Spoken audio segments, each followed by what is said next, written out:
a California bill that could change the future of AI worldwide. The world's biggest supercomputer comes online. And AI is set to change the course of human history as early as next year? All that and more coming up right now. Starting off, we're going down to California, where Bill SB 1047, the so-called AI safety bill, has been voted on by the California legislature and now goes to Governor Gavin Newsom for his signature. And if this is signed into law, it's going to bring in sweeping new accountability and rules and guardrails around the AI industry. Could you give a quick overview of what SB 1047 actually is? And AI is a vague definition. If you're working on state-of-the-art AI models that are over a certain threshold, right now it's a $100 million training run, then two things happen. One of them is you should do some reporting to a state agency, and where this agency has moved around, on what you're doing to keep it safe. And then another one is if somehow it is the result of some catastrophic harm, then there is some liability if you did not do kind of best practices to keep it safe. And there's a lot of details around this, such as, well, okay, if it's open source, then it only applies if you're fine-tuning the model over $10 million and a bunch of details. But I think for the purposes of the start of this conversation is models over a certain level are audited by a state entity somewhere. And there is some liability if you don't do best practices around safety. Which is why people who are not enthused about this bill are saying that if it goes through, it's going to stifle innovation and get the players to leave the state, whilst people who are in support of it are saying that it's necessary to ensure public safety and ethical AI use. Now, if signed into law, this bill could set a precedent for nationwide or even global AI regulations, influencing how tech companies approach AI development. And some are even saying that it potentially favors bigger companies with the resources to comply over smaller innovators. And that either way, it's going to reshape the competitive landscape of AI technology. A hot story that exists right there at the intersection we've been covering of AI innovation versus government wanting to build a guardrail around it. We're going to follow this story and keep you updated as we go. So keep watching WednesdAI. Elon Musk, you know him from Tesla, you know him from SpaceX. He bought Twitter and turned it into X, and he's also got a company called xAI, which has just launched Colossus. This is a supercomputer powered by 100,000 NVIDIA H100 GPUs, making it one of the largest AI training clusters in the world. This was completed in just 122 days, and it showcases xAI's rapid scaling capabilities and AI infrastructure, and it aims to double its size soon with an additional 50,000 H200 GPUs. So this development puts xAI at the front with computational resources that leapfrog competitors in AI model development and training, and it positions xAI to lead innovation and significantly influence market dynamics through sheer computational power. This is literally a big, giant supercomputer that exists in a humongous warehouse. If you've ever seen that old movie Superman 3, that computer has got nothing on this one, although I am still waiting for a robot to emerge out of it and shoot Superman with a laser, so we'll see if that's coming anytime soon. Watch this space for more. Let's stay hanging out in Elon Musk's world for a moment. We're talking about Tesla and a new feature that's about to launch called Actually Smart Summon. It's a huge improvement to the Summon feature. It's an update that's going to allow Tesla cars to navigate parking lots and neighborhoods, drive to wherever you are and pick you up.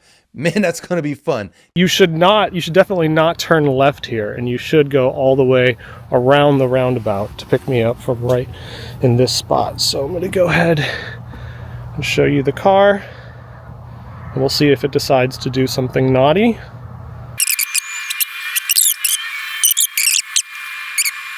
Unreal. And look, it's even pulling over a little bit.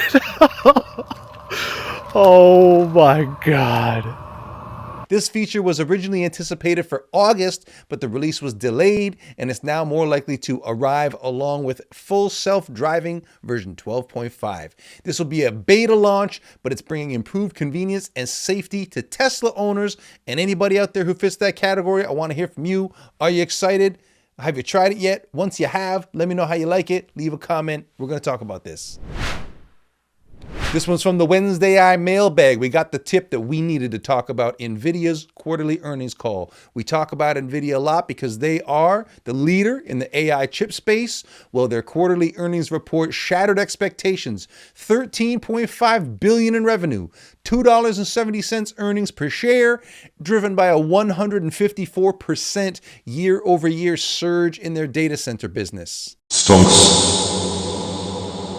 Now, with all of that said, the stock price took a little bit of dip because some analysts are wondering, has NVIDIA grown as much as they can? How much more room is there for them to grow into? With new restrictions on the Chinese market, are they going to be able to keep growing at the rate that people are used to? Well, their leadership in AI remains strong, but their heavy reliance on the data center segment could make them vulnerable if their momentum fades. We've got it linked for you. You can check out the official report from the NVIDIA newsroom, as well as analysis from Tasty Live and Shack News. Those links are on the WednesdAI page right now. As the host of this show, I track not only developments in the industry of AI, but to also track AI's impact in the real world. And to that point, I've got a few videos I wanted to draw your attention to because I'm starting to see some patterns emerge. First up is the YouTuber Moon, who goes deep on the question of, if AI is projected to grow the economy in this huge way, but it's also predicted to replace all these jobs, who is it that's going to buy all the stuff?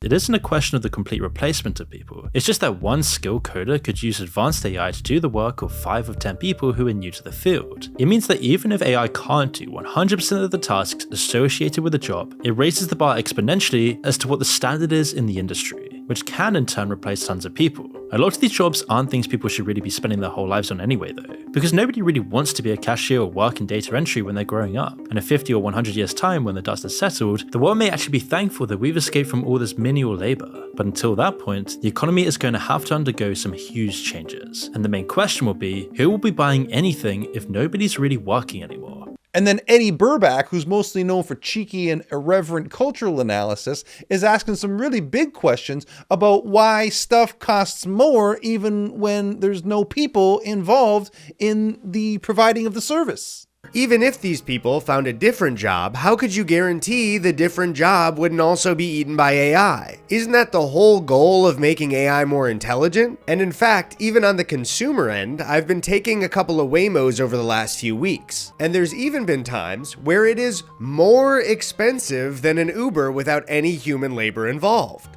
There's no driver, and yet it's somehow more money? So what's the point? The point would be not to make it cheaper or more convenient for us, but not having to split that profit with a driver that works for you. It's the same, if not more, out of your pocket as the customer, but the whole pie goes to them. And that's considered smart business until no one has any damn money to spend. And then I saw an interview with Eric Schmidt, the ex-CEO of Google, who was saying that in a year, by 2025, we're going to see AI expand its capabilities in ways that are going to transform the world in ways that we're just not ready for. The government is in the process of trying to ban TikTok. We'll see if that actually happens. If TikTok is banned, here's what I propose each and every one of you do. Say to your LLM the following: make me a copy of TikTok, steal all the users, steal all the music, put my preferences in it, produce this program in the next 30 seconds, release it, and in 1 hour, if it's not viral, do something different along the same lines. That's the command. Boom, boom, boom, boom, right?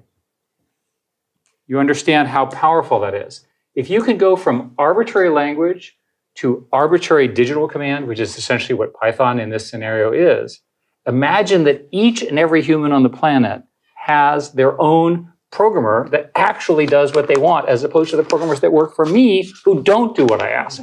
Now, I personally know a lot of people who think this is all a lot of doom and gloom. Me, I think it's opportunity for really creative people to change the world. I'm an optimist like that, but at the same time, I think we all got to be aware of the risks and the potential pitfalls that are out there. I think we're heading into a period of humongous transformation, one of those like once every 500 year epochs. I think it's upon us, and we're going to track it every step of the way. So keep watching WednesdAI. And after all of that, I think we could use some levity with the videos of the week. First up, one of our favorites, Mean Orange Cat, is back with another epic movie spoof. This is Alien Nostromeow. Cutting this thing off his face didn't seem like a great idea, but time was running out. That's how we found out it had acid for blood. The kind of acid that can tear a hole in the ship so big we lose cabin pressure and get sucked out into space. Next, is it a music video? Is it a commercial? Is it a fever dream? You tell me after you see Chicken by Purrs.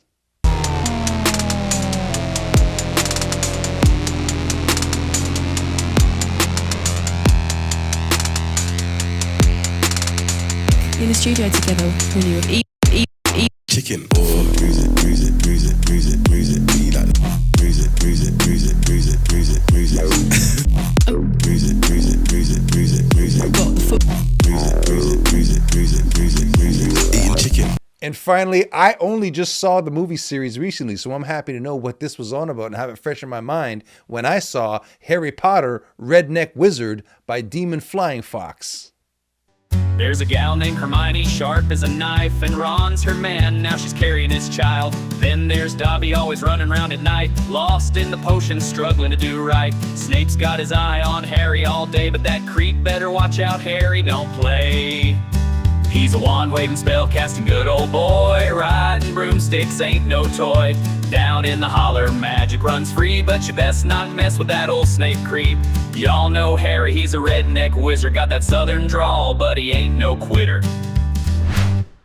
So much AI news out there. How do you keep it all straight? That's what WednesdAI is here for. We deliver the biggest headlines in a concise and entertaining format, and now you can get it delivered to your inbox so you get it first. Get on the WednesdAI page, sign up for our email newsletter, and we'll send it to you every week with updates, the hottest news stories, the most entertaining finds. It's all coming to you. Now, if you make anything cool with AI, or you got a tip, something we just got to cover, send us the link. We got to see it. We're on X, Instagram, LinkedIn. Leave it in a comment on YouTube.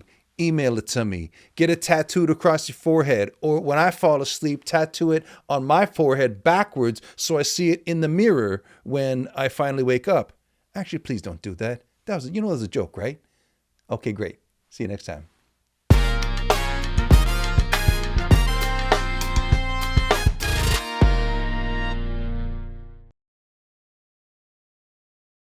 Fire!